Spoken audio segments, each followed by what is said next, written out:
लड़की जब अपनी ससुराल जाती है तो वो ये सोचकर जाती है कि उसकी ननद उसकी बहन होगी। पर क्या हो जब ननद बहन ना बनकर दुश्मन बन जाए और हर समय घर में शोर मचाती रहे। ऐसा ही कुछ हाल था सपना और कृतिका का।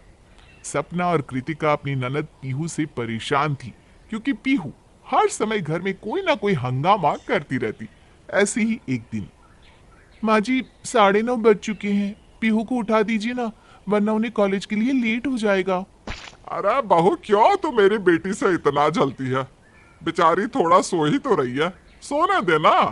वैसे भी आज उसे कॉलेज लेट जाना है, इसलिए जब उसका मन होगा वो उठ जाएगी। इतना बोलकर सुमन चली जाती है। सुमन के कहने पर सपना अपनी ननद को नहीं उठाती।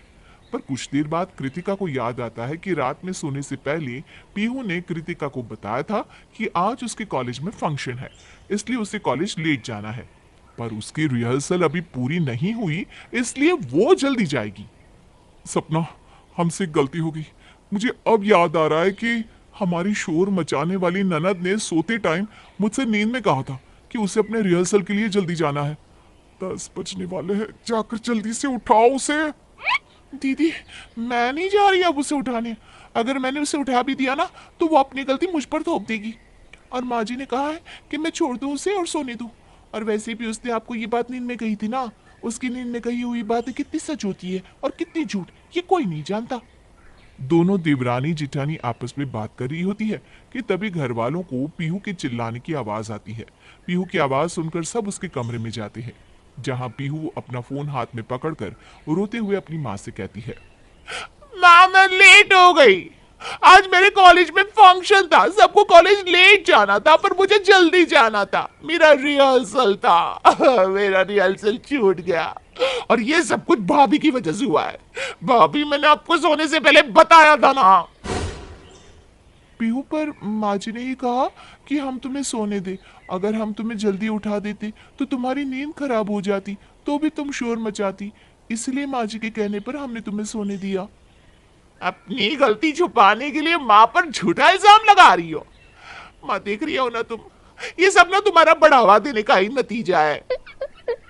पीहू, क्यों बात को रबड़ की तरह खींच रही हो? तुम्हारी सिर्फ रिहर्सल छूटी है ना, फंक्शन नहीं। तुम अभी भी आराम से जा सकती हो। ब्रेकफास्ट तैयार है, जल्दी से तैयार हो जाओ। देख रही हो माँ, भाभी किस तरह से मुझसे बात कर रही है। आप अभी भी कुछ नहीं बोलेगी ना भाभी को? इस घर में मैं ही तो हूँ जो शोर मचाती हूँ। इस घर में कोई मुझसे प्यार ही नहीं करता। पता नहीं आपने अपनी बहू को इतना सर पर क्यों चढ़ा कर रखा है।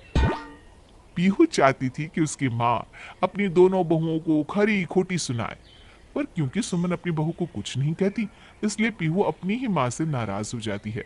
अब इसी तरह से कुछ महीने बीत जाते हैं और पूरा परिवार एक पार्टी में जाने के लिए तैयार होने लगता है। तभी पीहू अपनी दोनों भाभियों से कहती है, भाभी, हम बहुत बड़ी पार्टी में जा रहे हैं। शायद ही आपने इतना बड़ा फंक्शन देखा हो, तो प्लीज अच्छे से तैयार होकर जाना। पीहू, हमें तैयार होना नहीं आता। अगर तुम हमें अपने हाथों से सजा दोगी तो कितना अच्छा रहेगा। अगर ऐसी बात है तो ठीक है, आज मैं ही आप दोनों को तैयार कर देती हूँ। आप अपनी अपनी साड़ी निकाल लीजिए, तब तक मैं तैयार होकर आती हूँ।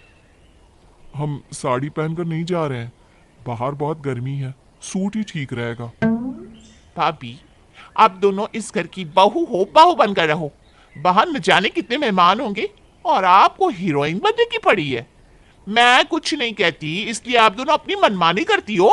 पर मैं आप दोनों से कह देती हूँ, अगर आपने साड़ी नहीं पहनी तो मैं माँ से कह दूंगी कि वो आप दोनों को पार्टी में ही ना लेकर जाए। अगर ऐसी बात है तो ठीक है, हमें भी नहीं जाना किसी भी पार्टी में।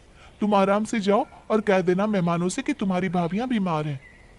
सपना को पीहू की हरकतें पसंद नहीं थी, इसलिए वो पीहू को मुंह तोड़ जवाब तो देती है, पर पीहू भी कुछ कम नहीं थी।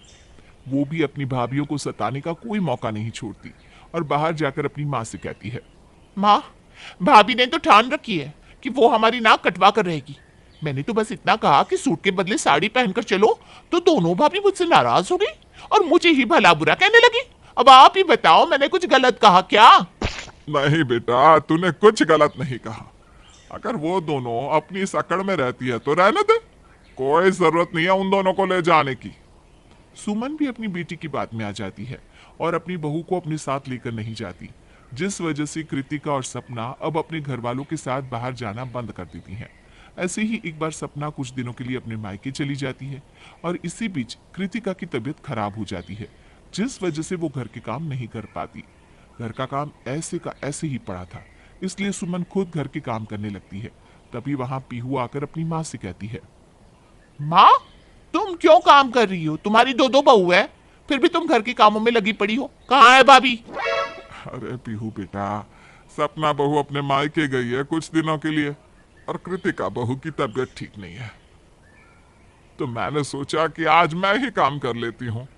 कोई जरूरत नहीं है माँ आपको काम करने की। भाभी ना नाटक कर रही है ताकि उन्हें काम ना करना पड़े।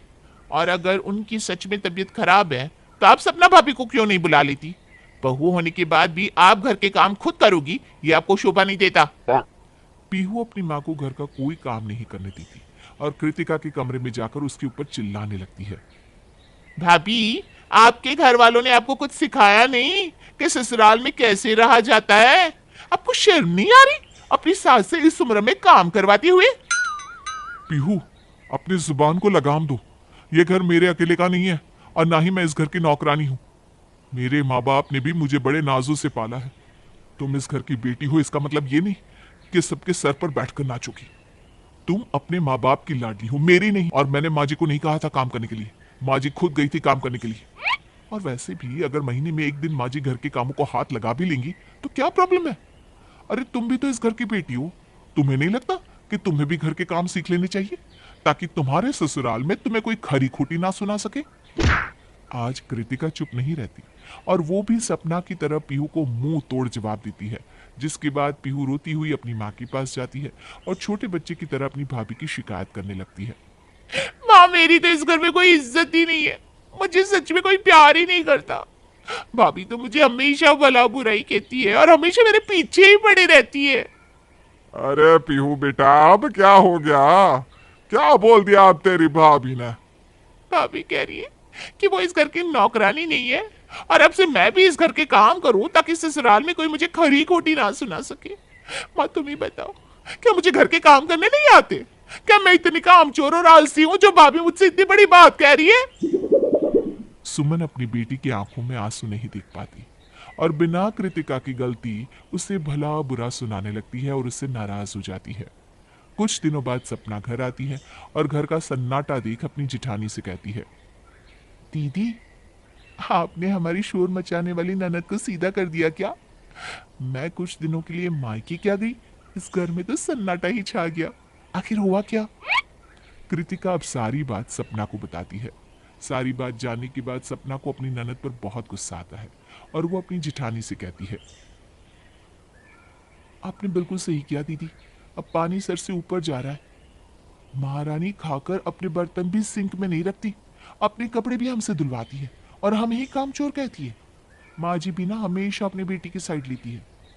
दीदी, अब ना हमें कुछ करना ही होगा।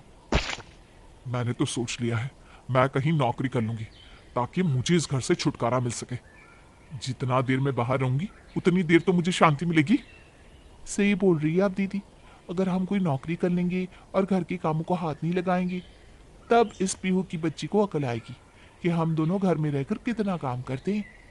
सपना और कृतिका अपनी ननद को सुधारने के लिए नौकरी करने लगती है और घर के किसी भी काम को हाथ नहीं लगाती, जिस वजह से घर के पूरे काम सुमन और पीहू को मिलकर करने पड़ते हैं। और इसके बाद उन दोनों को समझ में आता है कि सपना और कृतिका घर में कितना काम करती थी।